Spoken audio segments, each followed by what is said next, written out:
Que faire en pleine trêve hivernale? Chaque année, ça recommence.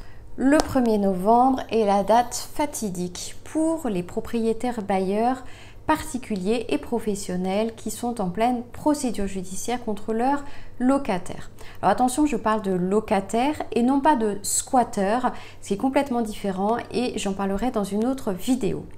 Alors, la trêve hivernale, c'est quoi?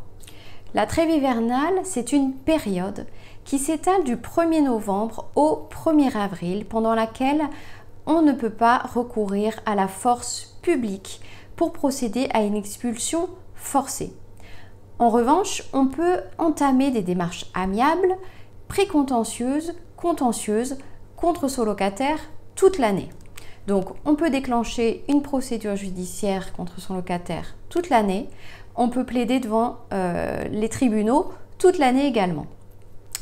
Une croyance également très répandue, c'est de penser que la trêve hivernale protège uniquement les mauvais payeurs, les locataires mauvais payeurs. Or, la trêve hivernale protège également les locataires qui ont payé leur loyer mais ne veulent pas partir du logement malgré la délivrance d'un congé. Ça peut être un congé pour vendre ou un congé pour reprise très souvent.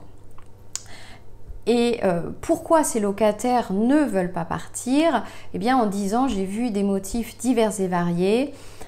Ils peuvent avoir perdu leur travail, ils peuvent avoir une maladie grave, s'être séparés de leur conjoint, ce qui fait que les revenus ne sont plus les mêmes et ils ne peuvent pas se reloger dans un logement équivalent, dans un quartier similaire, de la même manière aussi facilement.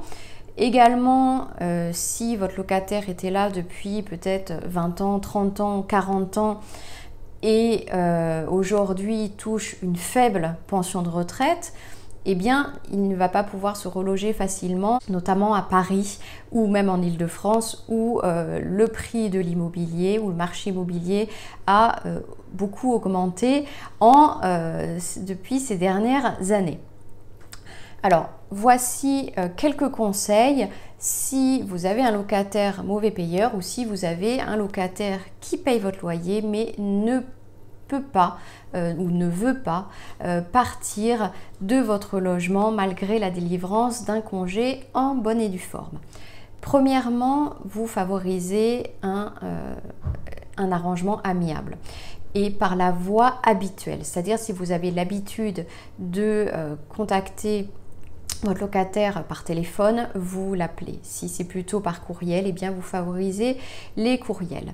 Ensuite, après ce premier échange, il faut très vite avoir un échange écrit. Donc si vous étiez par téléphone, eh bien il faut absolument commencer à avoir un email.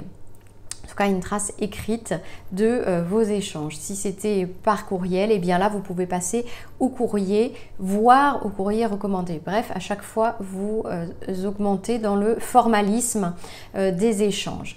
Si vous n'avez ensuite à l'issue de ces premiers contacts aucune proposition amiable, sérieuse et écrite de la part de votre locataire, là vous contactez un avocat. Pourquoi un avocat et pas un huissier? Parce que l'avocat va pouvoir commencer les démarches précontentieuses et également anticiper la procédure judiciaire et la planifier, ce qui vous fera gagner du temps et en même temps sécurisera votre procédure judiciaire. Alors j'espère que cette vidéo sur la trêve hivernale vous aura été utile. Si vous avez besoin d'aide en particulier, vous avez mes coordonnées dans le descriptif de cette vidéo. Et moi je vous dis à très vite pour une prochaine vidéo. Au revoir.